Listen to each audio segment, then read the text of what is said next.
你有没有遇到过长期忘记浇水、绿植或多肉死亡的情况？你有没有遇到过出差了一段时间，到家后家里的绿植花卉都枯死的情况？或者你有没有遇到过到了传统节日要回到家乡，花卉很久没有人浇水的情况？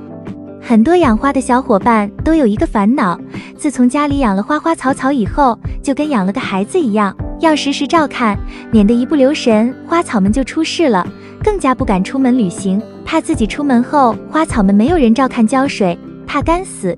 那么在这种长期不在家，盆栽花没人浇水咋办呢？为了解决这个烦恼，花花教大家自制浇水神器，从此再也不用担心出远门了。大家好，这里是花花世界的频道，花花干啥啥不行，养多肉第2名。今天介绍6种浇水神器，解决你长期不在家也能给盆栽和多肉浇水的问题。特别是第5种，有点很意外，但适用所有绿植和多肉。虽然都是需要自己手工 DIY 的，但是制作方法很简单，就像小学生的手工课，所以不要有心理压力，一起来看看吧。1. 棉签滴水法。第一步，先准备一根棉签，再用剪刀将棉签的一侧剪掉。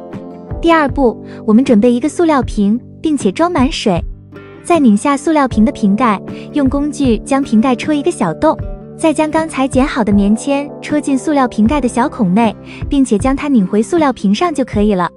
第3步，我们准备一根筷子，用胶带将它缠在塑料瓶侧边任何位置就可以了。这样一个省钱又实用的自动浇水器就制作完成了。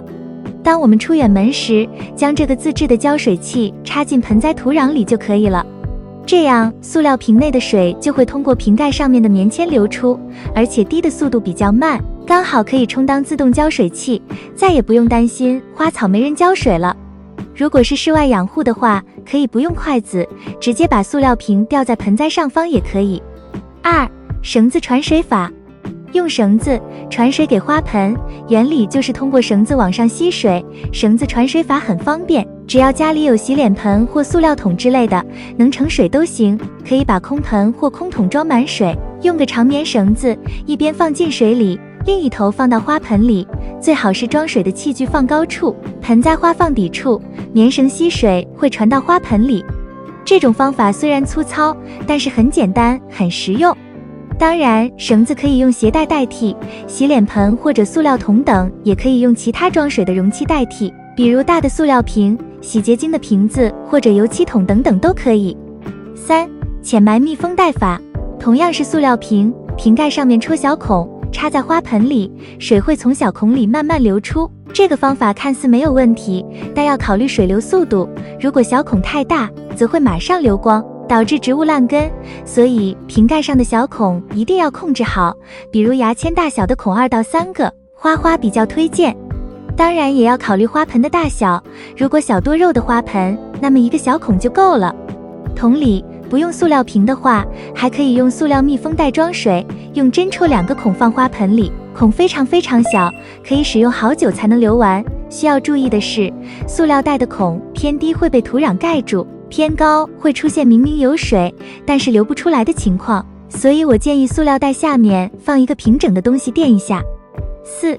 输液器法。大家一致好评的方法还有用输液器做的浇水神器，这种方法就是模拟人生病时候输液的原理。输液器的好处是可以悬挂，水流的大小可以通过控制器来控制，但是原理与绳子传水法一样，不过看起来高级很多，使用起来也比较干净，但美中不足就是不太环保。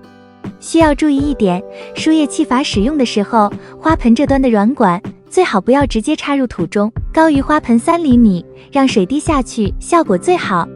5. 懒人吸水盆。除了上述方法外，还有一个更科学的方法，那就是做个懒人吸水盆，小盆放进大盆里，大盆不留孔，放一定量的水，这样小盆植物会从大盆里吸水。这种懒人吸水盆还是很好做的，特别是对于小型植物来说，用个塑料瓶或油桶，一切2半就可以了。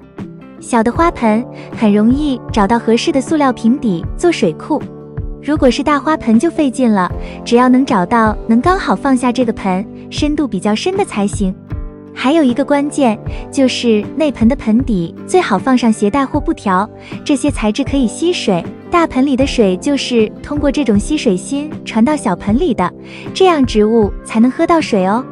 但是对于需水量不是很大的植物，比如多肉来说，花花建议不要放到大的容器里面，直接架在大容器上面，保持下方镂空，这样空气流通的同时，下面的湿气还能吸收到。6. 把花搬到卫生间。其实有些花并没有那么容易缺水，平时在家也是1周浇1次左右的，可以放到卫生间，卫生间旁边放1桶水，这样湿度足够，就算7至10天不浇水，花也不至于渴死。这个方法对耐阴的植物比较好，因为卫生间一般都很阴暗，缺乏阳光还不够通风，所以这个方法不适合放喜阳的植物，放几盆耐阴花还是不错的。看完这个生活小妙招，你知道怎么制作自动浇水器吗？赶紧动手制作吧！看完后抓紧转发给身边养花的朋友，帮助更多有需要的人。以上就是本期的内容，喜欢花花的内容，请点赞、关注并多多转发。感谢观看，我们下期见。